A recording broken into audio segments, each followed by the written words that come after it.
Bienvenue à ce 18e épisode de la saison 4 des Learning Happy Hour. Comme il s'agit d'une série, on est en plein dans la science-fiction, mais pas tant que ça, puisqu'il s'agit maintenant d'aborder un sujet, j'allais dire visionnaire un peu, qui concerne le machine learning et le deep learning. Et donc, celui qui a relevé le gant, relevé le défi, que nous lui avons fixé, c'est Fabrice Cohen de Who Knows qui va venir et qui s'avance face à la machine puisqu'on va lui passer la main directement pour aborder ce magnifique sujet. Machine learning, deep learning, de quoi parle-t-on? Comment ça marche? Quelles conséquences en formation? Un vrai sujet de prospective, mais vous allez voir que pas que. Je pense que vous faites bien d'être avec nous aujourd'hui parce que vous allez découvrir un monde qui se prépare autour de nous et qui va être à la fois passionnant et qui parfois peut être un peu inquiétant. Alors Fabrice, merci beaucoup et je te passe l'écran et la parole. Bonjour à tous. J'espère que vous voyez tous mon écran. Pourquoi Who Knows et pourquoi ce sujet-là? Parce que Who Knows est un des grands acteurs aujourd'hui du e-learning autour de tout ce qui est le mix entre intelligence artificielle et formation. Donc je vous en parlerai un petit peu plus tard. Et une de nos grands sujets d'expertise, c'est l'intelligence artificielle, dont le machine learning et le deep learning sont un sous-ensemble. Donc je vais essayer de vous sensibiliser à ces sujets, et puis je vais rester globalement à un niveau de sensibilisation parce que c'est à chaque fois qu'on va rentrer dans un domaine, c'est potentiellement très complexe. Donc le but n'est pas d'essayer de rentrer dans ces sujets de manière très mathématique, puisque derrière tous ces sujets, c'est beaucoup de mathématiques et de statistiques et de probabilités. Mais le but, c'est que vous quittiez cette intervention en ayant une vision un petit peu plus précise de ce que font ces choses-là. Alors, on va y aller par étapes. La première question, c'est finalement, c'est quoi l'intelligence artificielle? Ce qu'il faut intégrer, c'est que quand on parle d'intelligence artificielle, on parle d'algorithme. On est dans de la programmation de logiciels informatiques. Donc, on est sur des algorithmes. Et un algorithme, c'est quoi? C'est une suite d'ordres, une suite d'instructions qu'on donne à une machine qui va faire des choses. Et en l'occurrence, un algorithme, ça va être un algorithme, une suite d'ordres qui a pour but de résoudre un problème. Alors, l'intelligence artificielle, c'est un sous-ensemble de l'algorithmie, donc des programmes informatiques, qui a pour but de traiter des problèmes à forte complexité. Donc, c'est un programme comme un autre, mais au lieu que ça fasse comme Word où quand j'appuie sur une touche, ça supprime une lettre ou un caractère, on va lui faire des choses d'un niveau de complexité, d'abstraction plus important. Donc c'est ça la définition schématique de l'intelligence artificielle. Un sous-ensemble de l'intelligence artificielle, c'est le machine learning. Alors, quand on parle de machine learning, on parle en français, hein, ça fait moins sexy, mais en fait, machine learning se traduit par apprentissage automatique. Quand on parle d'apprentissage, j'ai voulu faire une petite parenthèse là-dessus. Quand on parle d'apprentissage, on parle de quoi? On parle en fait d'un processus, de manière générique, et on pourrait même parler des hommes, c'est un processus par lequel un système s'améliore à partir des expériences qu'il vit. Et bien, dans le cadre de l'informatique, d'un logiciel, on va parler de machine learning par des programmes informatiques qui vont eux-mêmes s'améliorer à partir de l'expérience et de de l'interaction qu'ils vont avoir avec des gens, des données, etc. Donc, tout à l'heure, on parlait de l'intelligence artificielle sur des programmes qui adressent des objectifs complexes. Et bien, cette fois-ci, quand on va parler de machine learning, on va parler de programmes qui adressent des problématiques complexes, mais aussi des programmes qui s'améliorent en travaillant. Je peux te poser une question? Bien sûr. L'amélioration, ça veut dire qu'il est capable de juger de la performance de son résultat ou c'est parce qu'on lui dit que son résultat est bon ou pas bon, ou il fait que le constater? Ah, superbe introduction avec le slide qui est en train d'arriver. En fait, il y a différentes approches. Il y a différentes approches. Alors, je simplifie parce qu'en fait, il y en a plein, mais il y a trois grands types d'approches qui sont eux-mêmes dans deux catégories. Il y a ce qu'on va appeler l'apprentissage supervisé, c'est-à-dire qu'on va lui donner de l'information pour lui faire apprendre des choses. Donc, voilà, il y a un graphe normalement. Voilà, le graphe, c'est de dire, on va lui faire apprendre, on lui donne des exemples.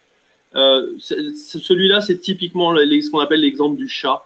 C'est-à-dire qu'on va donner au système des photos de chats et on va lui dire que c'est des photos de chats, puis aussi des photos de chiens et on va lui dire que c'est des chiens. Donc, on va taguer les informations, on va les faire passer au filtre du système et le système va apprendre de ça. Donc, l'algorithme donc du code informatique va apprendre de ça et par analyse mathématique, statistique, etc., va apprendre de ça pour avoir un réglage qui, au final, va permettre à ce système, une fois réglé, d'être capable de reconnaître des chats, etc. Donc, on va lui envoyer plein de photos, et parce qu'on lui a d'abord fait une première passe où on lui a appris à reconnaître un chat, un chien, à partir de photos qu'on a identifiées comme des chats et des chiens, on va lui envoyer des photos d'animaux, et il va être capable de nous dire, ça, c'est un chien. Alors, en fait, il dit jamais c'est un chien, il dit, ça, c'est plutôt un chien, avec un taux de probabilité. Et ça, c'est pas un chien plutôt. Voilà, un chien plutôt. Exactement. Donc ça, c'est une approche, c'est l'approche la plus ancienne du machine learning, quasiment. On appelle l'apprentissage supervisé, en sachant que aujourd'hui encore, on l'apprend. Et je lisais ils viennent de sortir des infos sur AlphaGo, qui est la machine qui va jouer contre les champions du monde de Go pour essayer de montrer sa puissance. Et c'est un mix de toutes ces approches avec différentes étapes où ils utilisent de l'IA, dans l'IA, notamment avec du machine learning dans une première approche où ils vont prendre plutôt du supervisé. Et ensuite, dans une autre approche, ils vont prendre… Donc, ils cassent la problématique en plusieurs approches qui elles-mêmes vont utiliser des algorithmes de machine learning différents. Donc, voilà, je ne veux pas vous rendre ça plus complexe que ça ne l'est, mais on peut fractionner des tâches et utiliser des algorithmes différents de machine learning selon l'objectif qu'on va avoir. Donc, je vais resimplifier. Première approche, ce qu'on appelle du supervisé. Et puis, deuxième approche, c'est du non supervisé. Ça veut dire quoi? Ça veut dire qu'on va donner un ensemble de photos d'animaux. On lui dit rien du tout. On le fait passer au filtre des algorithmes d'analyse. Et le système va dire, moi, j'ai cassé ce truc-là en 4 groupes. Et voilà, j'ai mis ces photos-là dans ces groupes-là. Je ne sais pas ce que c'est. Je ne sais même pas que c'est des animaux potentiellement. En tout cas, je ne sais pas ce que c'est. Mais voilà les 4 groupes où il y a des similarités. Alors, en fait, le but de ce système, c'est de trouver un maximum de similarités entre les éléments du groupe et un maximum de différences entre des éléments qui sont dans des groupes différents. Et ça fait ça. Et après, éventuellement, on va se retrouver dans une troisième… Ah, ouais, je ne l'ai pas mis. Bon, bah, il n'a pas été enregistré, mais il y a une troisième approche. Je ne voulais pas vous la mettre en premier, mais c'est celle qui est la plus utilisée aujourd'hui. C'est un non supervisé auquel, après coup, a posteriori, on va donner un score à la qualité de la classification. Et c'est ça qui va faire améliorer encore le système d'apprentissage, puisqu'on va lui redonner des images d'animaux variés. Et comme on lui avait donné une note en lui disant ah, bah, telle image ou tel groupe que tu as fait, il est bof, c'est pas vraiment des éléphants ou je sais pas quoi, et ben le coup d'après, il va essayer de refaire autre chose par rapport à cette note qu'on a pu lui donner pour essayer au final d'avoir la meilleure note possible dans le classement qu'il va faire. Et typiquement, on est de plus en plus dans des systèmes comme ceux-là et des mix de systèmes semi-supervisés, c'est-à-dire il cherche lui-même ses groupes. A posteriori, on le note sur la qualité de son classement et à partir de cette note, il va s'améliorer. Donc, c'est des systèmes par renforcement. Pour t'interrompre et justement pour illustrer ça, il y a Google qui vient de sortir un petit outil en ligne qui s'appelle Autodraw, je crois, Absolument. On gribouille sur l'écran une espèce de forme, un chapeau, un tambour, un chat, un éléphant, etc. Avec aussi peu de talent qu'on peut avoir à gribouiller. Et assez régulièrement, quand même, il propose un vrai dessin qui est assez proche de ce qu'on a voulu représenter, même si on a vraiment fait ça comme un cochon, quoi. Donc il y a voilà, il y a des applications concrètes qui viennent sur ce genre de choses assez rapidement. Ouais, et ce qui est intéressant aussi, c'est de savoir pourquoi Google fait ça. Pourquoi Google fait ça? Parce que derrière ça, il met en place des nouveaux algorithmes qui sont des algorithmes de classification notamment, parce que comment il fait ça? En fait, il met des algorithmes de type non supervisé qui font qu'à partir du dessin, du gribouillis qu'on a pu faire, il va dire, bah tiens, ça ressemble plutôt à un chat. Comme il sait déjà comment on schématise un chat, et ben, il va essayer de vous donner un chat mieux schématisé que le vôtre. Il va faire un mix des deux pour vous faire votre chat, mais en mieux parce qu'il connaît, il sait dessiner un chat mieux. Et à partir de là, il va vous demander une notation de votre part avec un système d'étoiles ou peu importe. Et ça lui fait un très très bon rétrofit qui permet de dire à son algorithme ce qui a été bon ou pas bon comme prise de décision et ce qui fera que dans le futur, il va s'améliorer tout seul et il va améliorer son algorithme. Donc, il ne le fait pas que pour la beauté du geste, il le fait pour améliorer ses algorithmes à chaque fois que vous allez utiliser le système. Voilà. Bon, on va arrêter de rentrer en profondeur dans ce sujet-là parce que vous allez voir qu'en fait, voilà, tout ça ce que je décris, quand on le met en perspective de la problématique d'apprentissage telle qu'on peut l'avoir en RH, finalement, c'est assez loin. Donc, on va continuer quand même notre petit chemin sur la première brique qui était les algorithmes, la deuxième brique qui était l'intelligence artificielle. Au sein de cette intelligence artificielle, il y avait le machine learning, donc l'apprentissage automatique. Et puis la dernière brique, c'est ce qu'on va appeler le deep learning, qui est un sujet dont on entend de plus en plus parler, et ce qu'on va traduire en français par apprentissage profond. Alors en fait, c'est apprentissage automatique profond.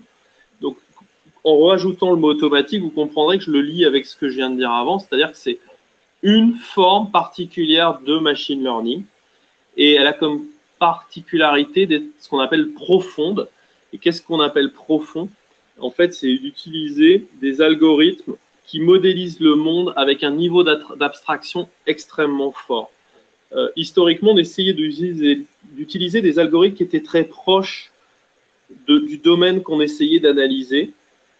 Et en fait, en créant un algorithme proche du domaine qu'on essayait d'analyser, on limitait le champ des possibles.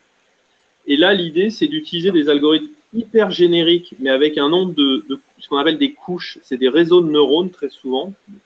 Je ne veux pas rentrer dans ça, parce que, dans ce sujet-là, parce que c'est hyper complexe, mais c'est des réseaux de neurones, donc c'est des briques de logiciels qui s'autopondèrent. Et l'idée est d'habitude d'en utiliser une, deux, trois couches. Et là, on est sur un nombre de couches qui monte à 4, 5, et 6, 7, enfin de plus en plus. Et donc, à chaque fois qu'on rajoute ces couches, on a un niveau d'abstraction de la modélisation du réel qui est extrêmement importante. Et donc, on part dans un champ d'abstraction très fort avec un non-contrôle de ce qui se passe au milieu, en fait, jusqu'à la prise de décision du système, ce qui a pu faire peur dans le passé, mais qui montre une force et une supériorité de résultats aujourd'hui dans pas mal de domaines, pas systématiquement, mais dans beaucoup de domaines. Le fait de rajouter des couches d'abstraction permet d'avoir des taux de résolution, des taux de reconnaissance, des taux de décision qui sont supérieurs à ce qu'on pouvait avoir dans le passé.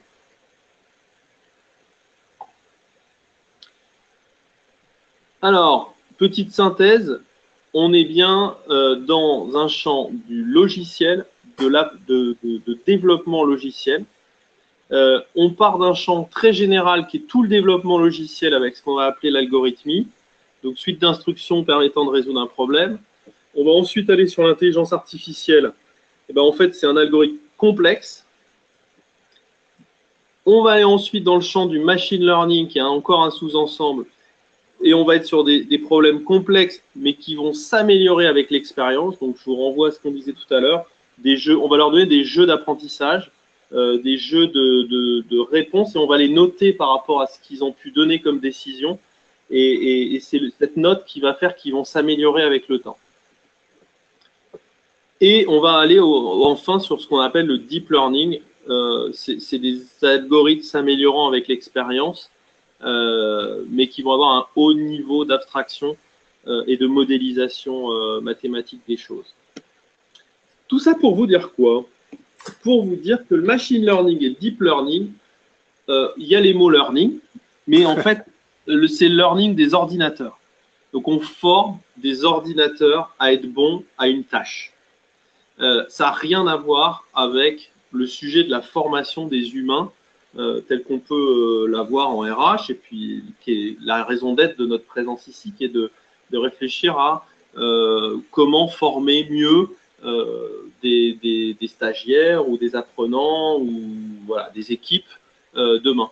Donc, dans un premier temps, on pourrait dire que ces sujets n'ont rien à voir avec la formation telle qu'on peut l'imaginer dans nos activités. Et puis enfin, on pourrait dire oui, mais pas tout à fait, parce que cette intelligence artificielle adresse de plus en plus de domaines et aide de plus en plus de domaines à améliorer ces processus, prendre des décisions, analyser les données. Et donc, ces sujets-là rentrent dans le champ petit à petit de la formation et principalement sous l'angle de ce qu'on va appeler l'adaptive learning. L'adaptive learning qui est, grosso modo, une formation des apprenants qui s'adapte à l'apprenant. Donc, c'est un peu le rêve de la formation qui est de dire chaque personne a besoin potentiellement d'une formation qui lui est propre, qui s'adapte à elle, qui s'adapte à ce qu'elle sait, à ce que cette personne sait, qui s'adapte à sa façon d'apprendre, à ce qu'elle préfère apprendre, ces différents modes de réception et d'apprentissage. Et ben, c'est ce qu'on va tenter d'approcher, de toucher du doigt avec l'intelligence artificielle, parce que sans ça, c'était assez compliqué d'essayer de faire des formations adaptées individuellement à chaque personne sans mettre un tuteur derrière chaque personne. Alors, comment on peut essayer d'approcher le sujet de l'adaptive learning avec de l'intelligence artificielle? Je peux t'interrompre? Pardon? Je peux t'interrompre et te poser une question? Bien sûr, bien sûr, bien sûr, bien sûr. Parce que là, si je fais le lien entre ce que tu as expliqué en intelligence artificielle et donc en machine learning et l'adaptive learning, on a bien compris qu'aujourd'hui on ne savait plus battre, enfin on ne pouvait plus battre une intelligence artificielle qu'on avait programmée pour gagner aux échecs, parce que quelle que soit ma façon de jouer, même si je suis très bon, il va la détecter, cette façon de jouer, et il va anticiper mes coups, et il va en faire des meilleurs que moi. C'est pour ça qu'il me bat d'ailleurs. C'est ça hein, le truc. Pas forcément. Il peut y avoir cet acte-là, mais il peut y avoir aussi une capacité de prévision de coups, d'analyse de la partie et de la stratégie à mener qui est meilleure que celle qu'un humain peut avoir. D'accord. Mais une partie, c'est quand même à deux. C'est-à-dire qu'il joue pas contre lui. Hein. La partie, elle est influencée par les choix de l'autre adversaire. Tout à fait. Mais en même temps, à chaque position de l'échiquier, il est capable de prévoir quel type de coup suivant va permettre une probabilité de gain de la partie plus forte. Et donc, il est capable de partir dans des directions, pas forcément par rapport à ma façon de jouer, ce qui ne veut pas dire qu'ils n'intègrent pas des algorithmes qui analysent ma façon de jouer, mais il est plus dans une dynamique de territoire de l'échiquier.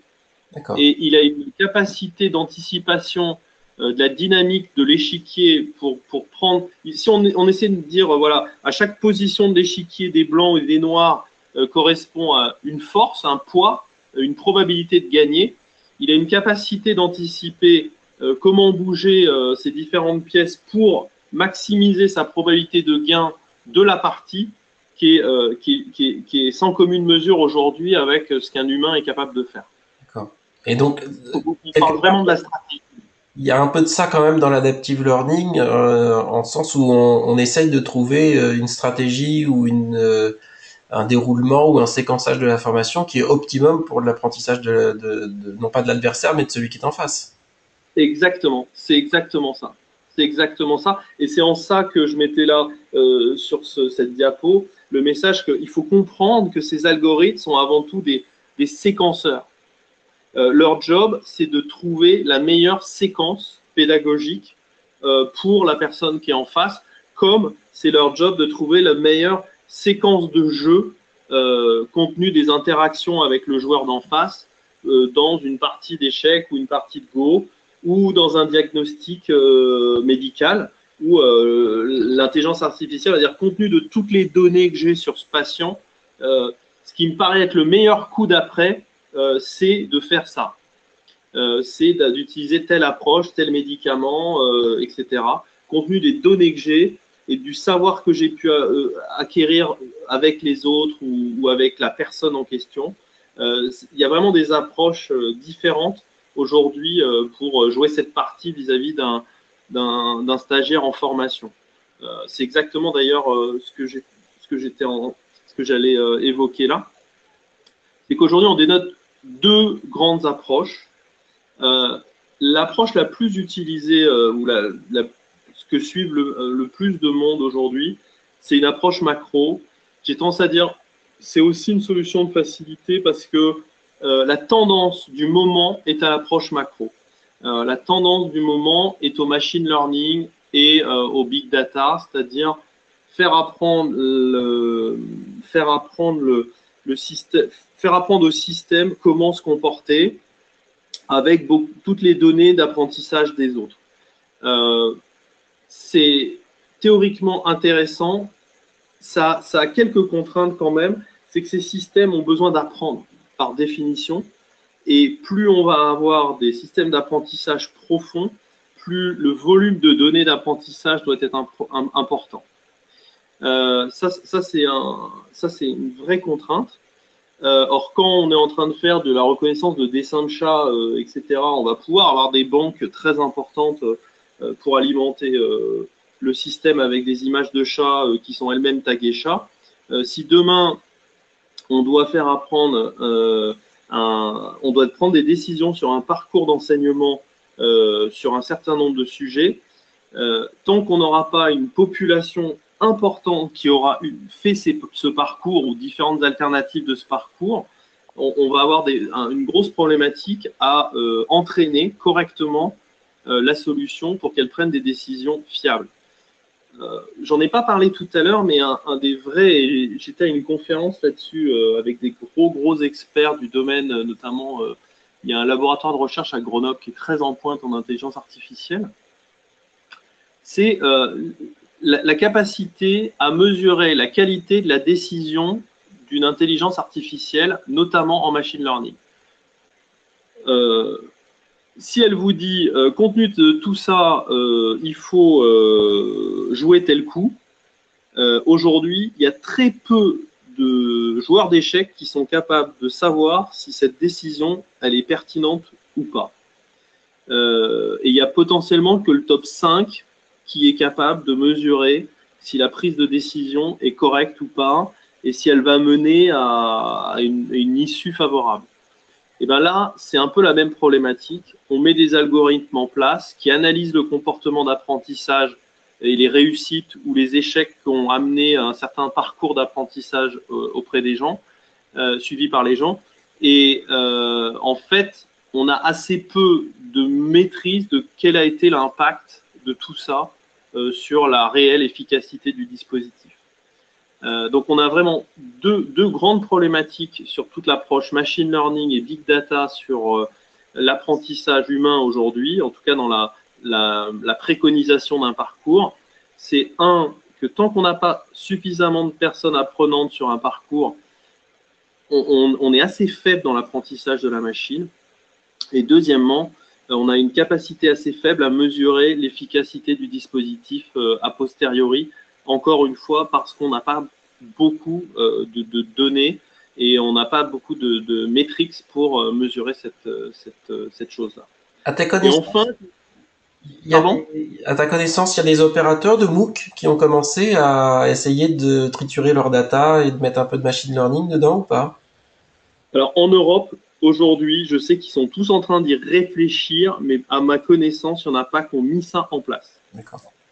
Ce que je sais, c'est que dans les opérateurs de LMS, de plateformes de formation, il y en a plusieurs qui sont en train de brancher des systèmes de machine learning sur leur plateforme pour analyser a posteriori les parcours, etc. En rebondissant sur ce que je disais, je vous invite à vous poser la question sur vos propres LMS ou sur des vrais dispositifs que vous avez pu mettre en place. Un stagiaire en particulier, combien de formations il a pu suivre sur votre plateforme au cours des 2 ou 3 dernières années, combien de temps cumulé il y a passé, et à partir de là, dans quelle mesure on va pouvoir tirer des conclusions fiables sur ce qu'il va pouvoir faire en termes de parcours. Ce qu'il faut vraiment intégrer, c'est quand on va utiliser du machine learning et du big data sur du e-learning, hein, parce qu'on parle principalement d'e-learning ici, on va adresser forcément des blocs de savoir. Donc, on est sur des parcours de formation et non pas des informations de formation. On est sur des thématiques. On est sur des modules de formation. Donc, on va enchaîner des modules de formation. Donc, typiquement, c'est très cohérent avec le fait de se brancher avec des LMS, puisque l'idée, le rêve, entre guillemets, c'est d'être capable de vous dire sur un parcours, bah, il vaut mieux, plutôt qu'il fasse le module A, puis le module C, B, puis C, puis D, puis E, compte tenu de ses résultats dans A et ce qu'il a pu faire dans A, il vaut mieux lui faire C, D, et ensuite peut-être B, et ensuite E. Donc, on est dans l'organisation du parcours de modules au sein d'un méga parcours. Compte tenu du fait qu'on va classer, un peu comme les animaux tout à l'heure, on va classer les gens dans des groupes. Alors, on a analysé ce qui est en train d'être fait dans certaines plateformes de formation d'élèves de collège, lycée avec les grands éditeurs. Et on est un peu dans le classement à la... il y a les bons, les moyens et les mauvais. Et puis, les bons, si au démarrage du programme de maths, ils sont plutôt dans les bons, bah, on va leur donner des exercices plus durs. Et puis, s'ils sont plutôt dans les moyens, on va leur donner des exercices, un peu plus d'exercices avec une progression plus lente. Et puis, si on est plutôt sur les mauvais, alors on va faire ça. Donc, on est quand même dans des approches où on peut se poser la question de l'intérêt du machine learning pour arriver à ça. Donc, aujourd'hui, en tout cas, avec la casquette Who knows, et pourtant on suit ça de très très près, on est très dubitatif sur l'efficacité de ça dans la grande majorité des cas, sauf dans des très grands MOOC. Voilà. Tous les grands MOOC américains ou les grands MOOC d'écoles de commerce qui vont avoir plusieurs dizaines de milliers d'étudiants qui vont suivre des parcours de formation, etc. Là, ça peut avoir vraiment du sens.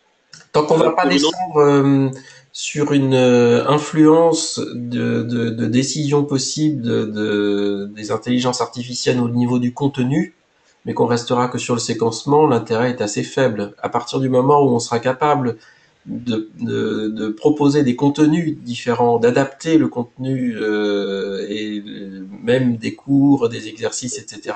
Là, ça deviendra certainement plus intéressant. Mais si effectivement, pour l'instant, on change juste l'ordre des briques, le résultat, il n'est pas énorme. Bah, quand il y a beaucoup de briques et qu'il y a beaucoup de monde qui suit ces briques-là, ça a du sens. Ça a du sens sur un parcours qui pourrait être un bon parcours pédagogique scolaire où on sait qu'il y a beaucoup de matière, que le parcours est long, etc. Ça peut avoir du sens à condition de bien fragmenter les briques, d'avoir des populations homogènes.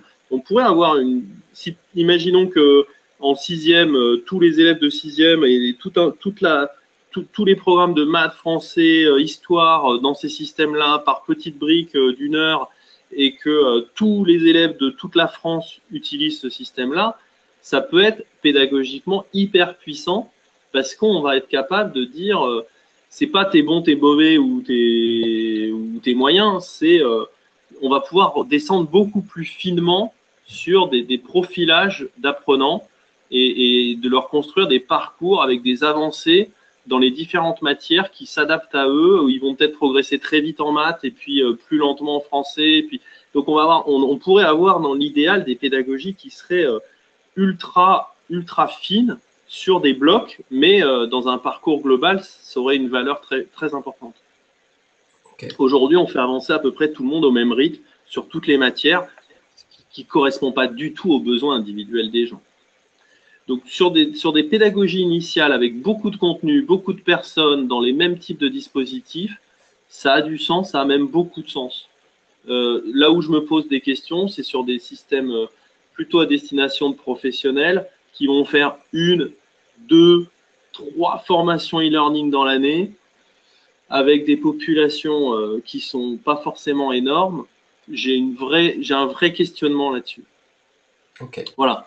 Et pour rebondir sur ta question vis-à-vis de l'intérieur des modules de formation, c'est aujourd'hui l'approche UNO, c'est de se dire on va prendre un peu le contre-pied de la tendance et nous on va se focaliser non pas sur le parcours de modules, mais sur l'apprentissage de chaque point clé au sein d'un module.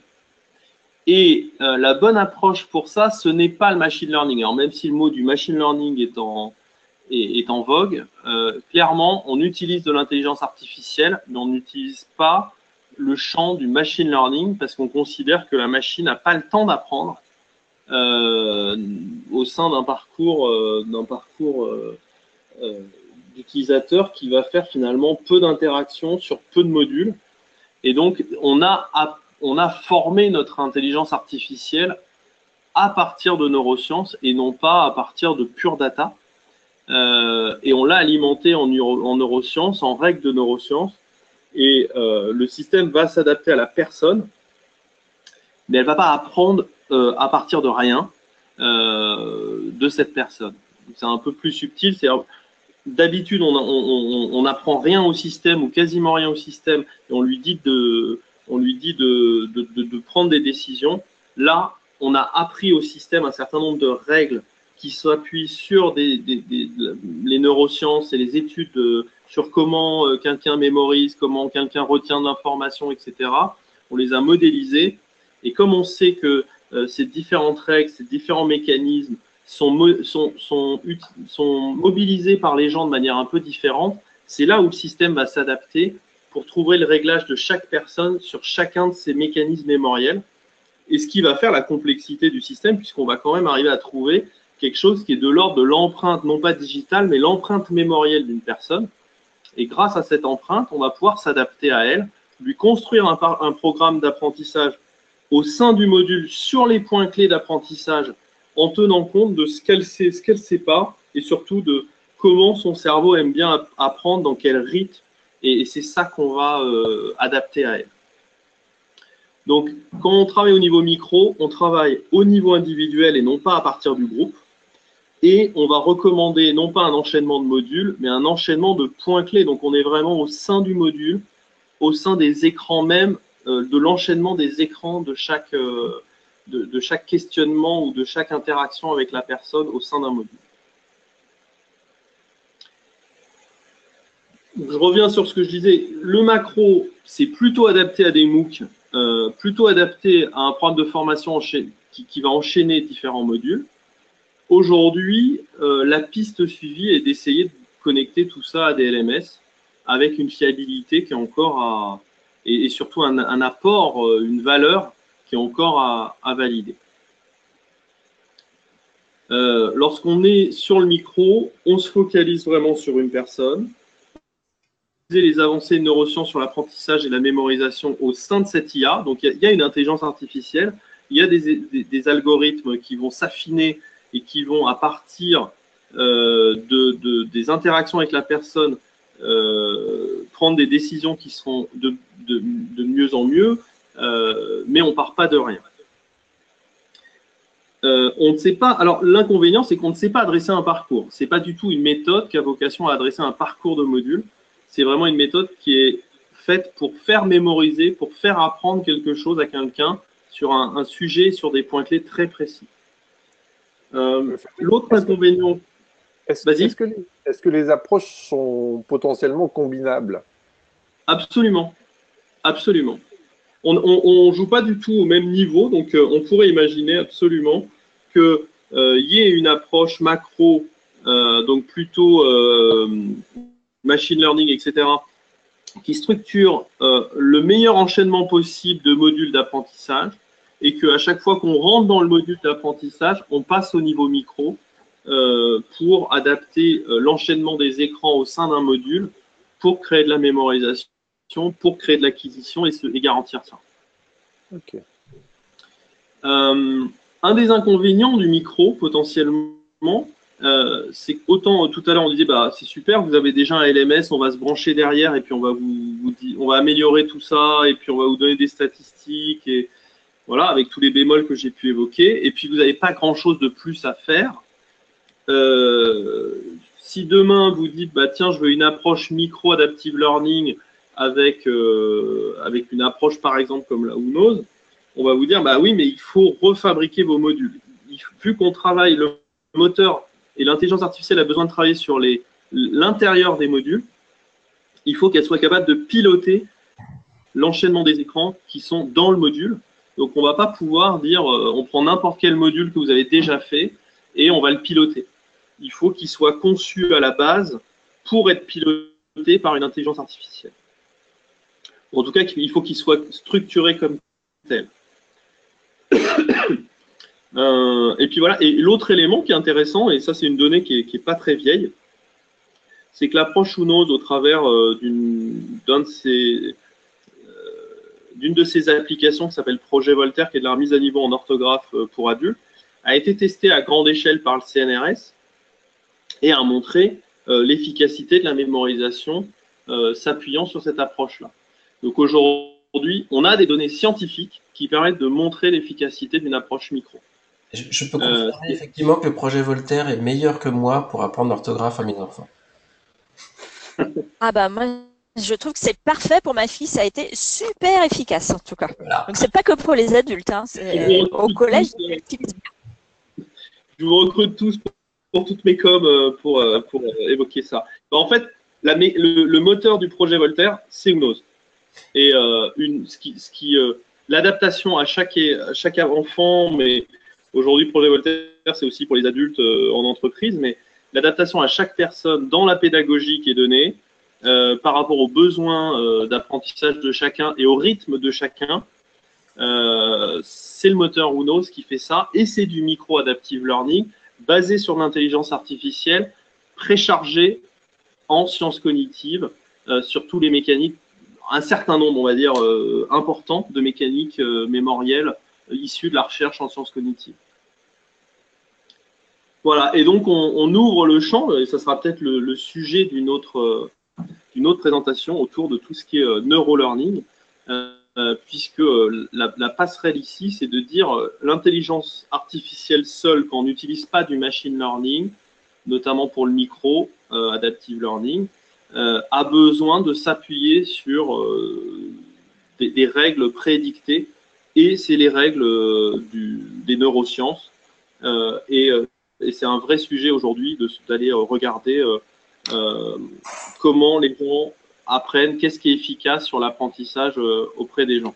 Alors, je conclurai juste sur 2 ou 3 éléments. Donc, j'ai eu des superbes témoins qui sont spontanément manifestés pour dire l'efficacité de ce qu'on pouvait faire avec du micro-adaptive learning basé sur l'IA, intelligence artificielle. Ça, c'est un cas chez un grand constructeur automobile mondial. Et ce que vous voyez là, c'est la répartition de la population sur sa connaissance initiale. Donc, on a fait un test auprès des gens pour voir leur connaissance sur un sujet lambda. Et vous avez horizontalement la note des gens et verticalement le nombre de personnes qui ont eu cette note.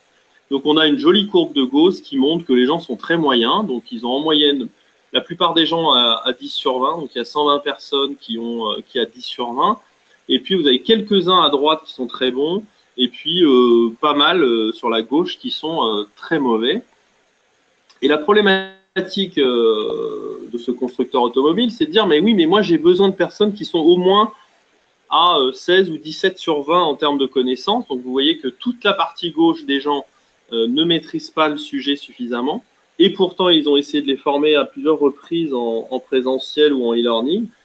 Et lorsqu'ils nous rencontrent, ils nous disent, bah voilà, ça c'est un sujet sur lequel on n'arrive pas à leur faire avaler les informations. Qu'est-ce que vous pouvez faire pour nous? On analyse le sujet, on fractionne le sujet en points clés, on fait rentrer les points clés dans notre mécanique, donc micro-adaptive learning basé sur de l'IA et des sciences cognitives. On met ce contenu dans la solution, on le diffuse via 4 sessions en moyenne de 15 minutes. Vous allez voir juste après pourquoi je parle de en moyenne. Et voilà ce qu'on peut obtenir. Alors à chaque fois, ce que je n'ai pas dit, c'est qu'on attend au moins une semaine entre l'acte de formation et le moment du testing. Pourquoi? Parce que le testing à chaud est globalement inefficace pour mesurer de la connaissance. Après 2 nuits, on a le 80% des connaissances qui doivent disparaître, qui disparaissent. Donc, en temps habituel, après une formation présentielle, les gens vont perdre entre 60 et 80% de l'information. Donc, il va leur rester entre 20 et 40%. Et là, le but, c'est d'arriver à avoir une rétention plus longue. Donc, ici, on a fait ces tests après 7 jours, après avoir arrêté la formation. Et ce qu'on constate, c'est que quel que soit le niveau initial des gens, donc ce que vous avez en abscisse, donc en horizontal, c'est la note qu'ils avaient initialement. Vous avez ici la note finale que les gens ont. Donc on a des gens qui, quel que soit leur niveau initial, finissent avec un score extrêmement élevé. Donc tout le principe, c'est ça, hein, c'est prendre les gens où ils sont, s'adapter à eux, s'adapter à leurs connaissances initiales, s'adapter à leur façon de mémoriser, pour au final les faire monter en niveau très très vite. La variable d'ajustement, c'est le temps. Donc, on les prend où ils sont, on les fait monter très haut en termes de maîtrise et de mémorisation du sujet. La variable d'ajustement, c'est combien de temps ils ont mis pour arriver là. Donc, on voit que les gens qui étaient très bons à droite, bah, ils ont mis très peu de temps, moins de 15 minutes.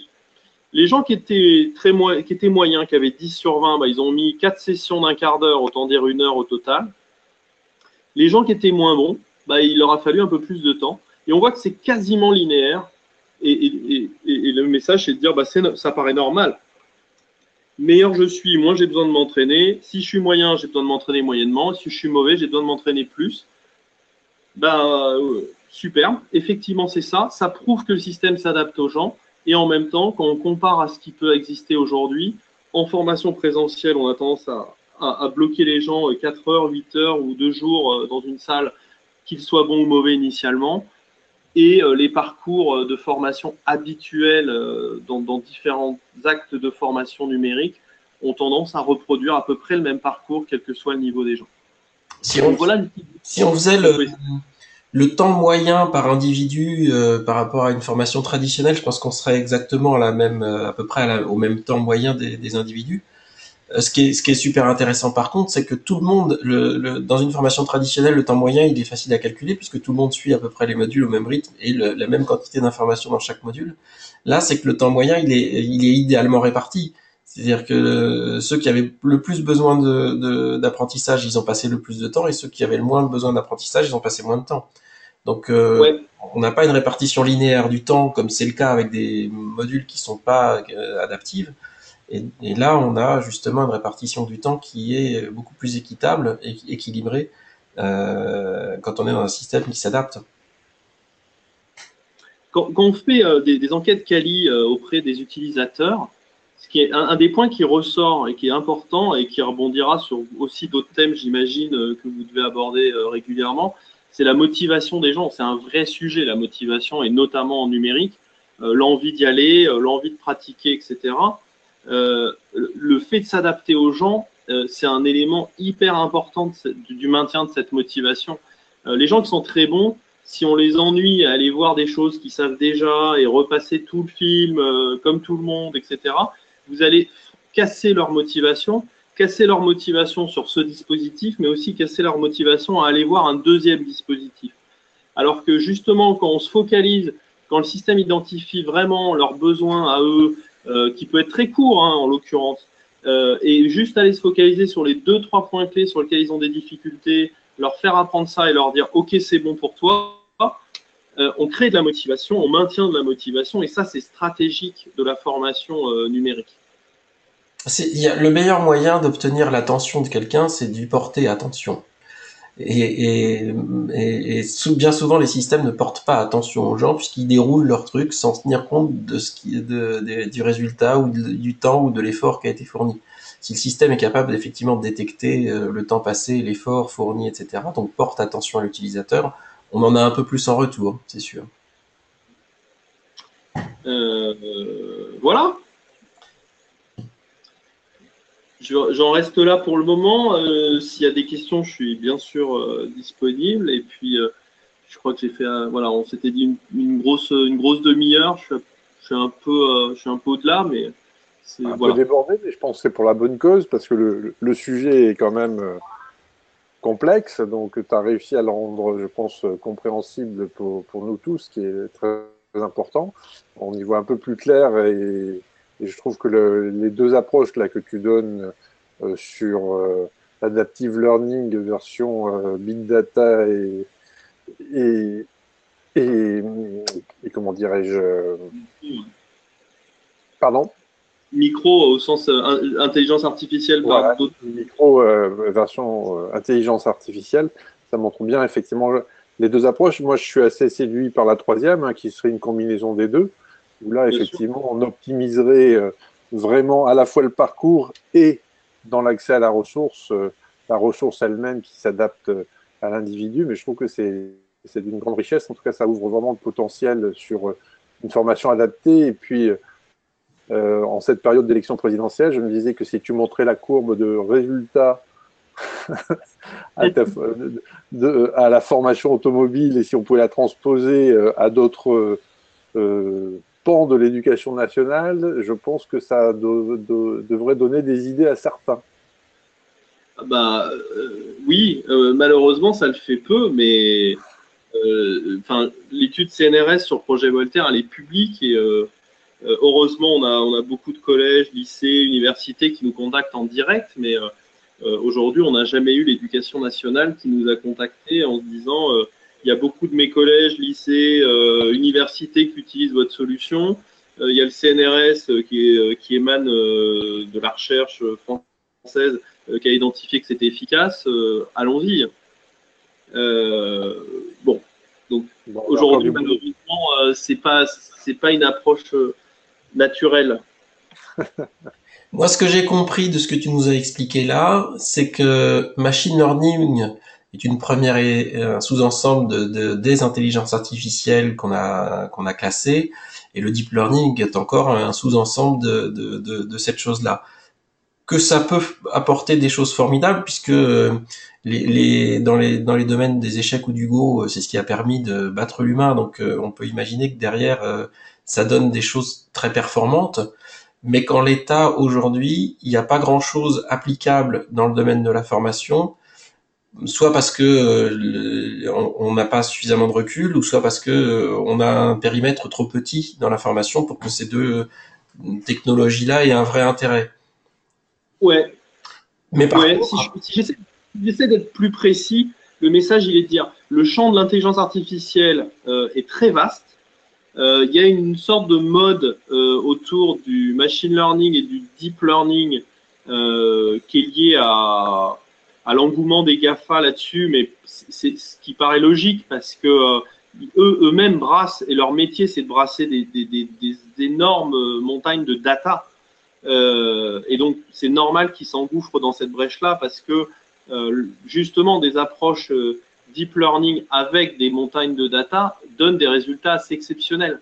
Mon point de vue est de dire attention, il y a plein de champs où il n'y a pas de montagne de data et l'approche deep learning, machine learning n'est pas la bonne approche et d'autres approches sont, elles, intéressantes et moins sexy en termes de mode, Mais aujourd'hui, c'est dans ces directions-là qu'on peut aussi gagner beaucoup et aller tête baissée dans le champ, dans la mode du deep learning là-dessus est probablement pas la bonne approche. En tout cas, c'est notre façon de voir les choses. Il faut savoir que sur le Go, je crois que AlphaGo a absorbé quelque chose comme 3 milliards de combinaisons pour être capable d'être bon. Je reviendrai sur la petite conversation qu'on avait off avant le démarrage du webinaire, sur lequel tu disais qu'aujourd'hui, des intelligences artificielles ont été capables d'être meilleures que les médecins dans le diagnostic de risques cardiovasculaires et ont même réussi à découvrir un risque cardiovasculaire que les humains n'avaient pas identifié.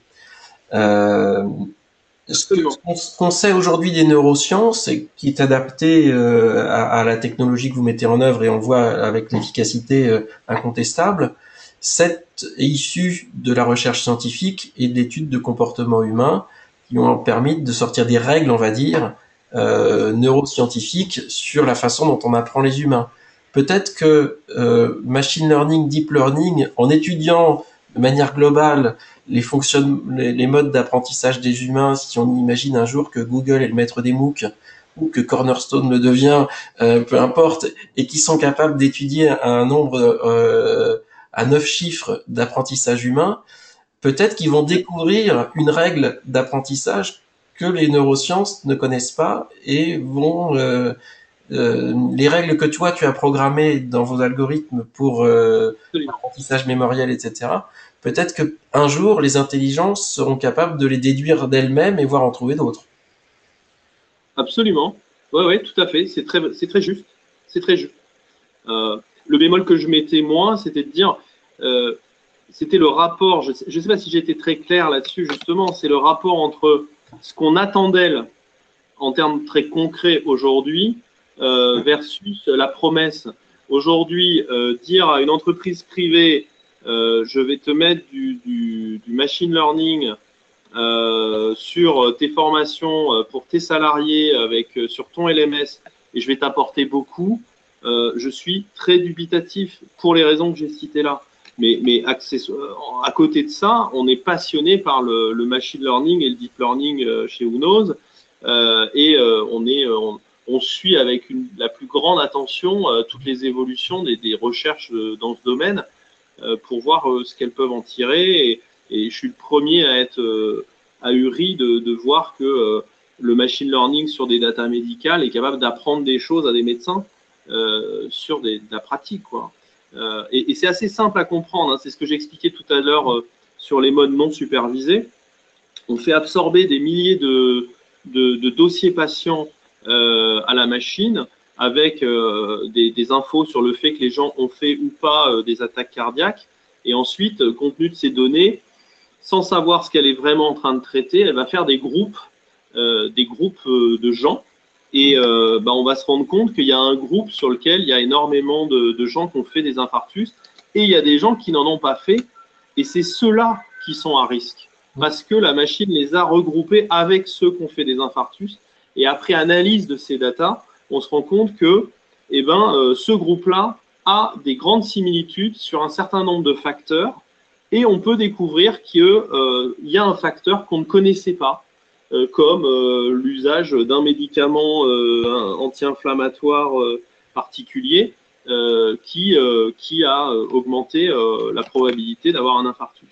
Et ça, les médecins ne savaient pas. Et c'est la capacité de ces systèmes-là à créer des groupes homogènes sans savoir a priori quelles data ont généré ces groupes-là, que l'esprit humain a peu, en fait. Et c'est la même chose sur le Go, hein. Je me posais la question de pourquoi les champions du monde de Go continuent à jouer le jeu, à se battre contre des IA parce qu'ils ont tout à perdre. Et en fait, ils ont donné eux-mêmes la réponse. Et l'année dernière, quand AlphaGo a battu à plusieurs reprises le champion du monde, ça les a passionnés parce que AlphaGo a utilisé des stratégies qui n'envisageaient pas et a ouvert de nouvelles voies dans la réflexion sur les stratégies du Go. Ok. Bah, écoute, merci beaucoup quand même pour ce tour d'horizon, c'était très intéressant. Et ça a permis effectivement de tordre le cou à beaucoup de questions sur machine learning et deep learning, et surtout d'ouvrir la voie plus vers l'intelligence artificielle et l'utilisation des neurosciences et de l'intelligence artificielle couplée pour augmenter l'efficacité des formations. Voie intéressante qu'on creusera certainement un peu plus dans un autre épisode ou sur d'autres publications. En tout cas, merci beaucoup Fabrice de ça. Je ne sais pas si parmi nos quelques participants, parce qu'on n'était pas nombreux aujourd'hui, il y a des questions.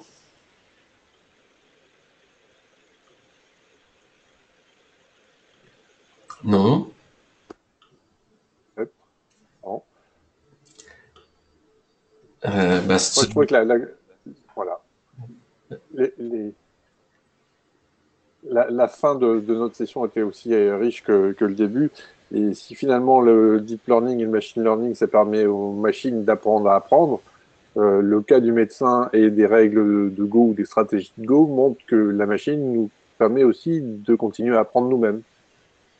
Absolument. Donc, une jolie boucle pédagogique. L'interaction, avant tout. Très bien, donc vous avez le droit, pour ceux qui n'étaient pas parmi nous, mais ceux qui étaient parmi nous aussi, à revisiter cette brillante intervention de Fabrice Cohen, donc avec le replay, qui sera disponible dès demain sur notre site. Et on se retrouve le 25 avril, 17h30, pour un zapping de la formation. Merci à toutes et à tous, et puis donc à bientôt sur nos lignes, et donc à votre santé.